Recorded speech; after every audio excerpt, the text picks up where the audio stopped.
जनतेसाठी कुणाशी भेटणारा आपला चॅनल सत्यमुख। पन्हाळापाडा येथील संजय हंबीरराव पाटील नांगरे यांची भारतीय जनता पार्टी कामगार मोर्चाच्या पश्चिम महाराष्ट्र विभागीय उपाध्यक्षपदी पडळ तालुका पन्हाळा येथील संजय हंबीरराव पाटील नांगरे यांची नियुक्ती करण्यात आली। भाजप कामगार मोर्चाचे पश्चिम महाराष्ट्र अध्यक्ष पैलवान बाबासाहेब दरेकर यांनी त्यांना नियुक्तीचं अधिकृत पत्र दिलं। संजय पाटील भारतीय जनता पार्टीचे सक्रिय सभासद म्हणून कार्यरत आहेत। कामगार क्षेत्रात त्यांनी केलेलं कार्य आणि पक्ष संघटनेतील सक्रियता विचारात घेऊन प्रदेश नेतृत्वाच्या सूचनेनुसार ही निवड करण्यात आली।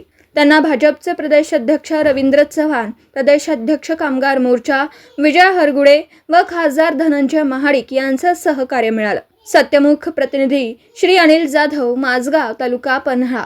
जनतेसाठी कुणाशीही भेटणारा आपला सत्यमुख। लाईक करा, शेअर करा आणि बेल आयकॉन ऑन करा। मित्रांनो, विसरू नका।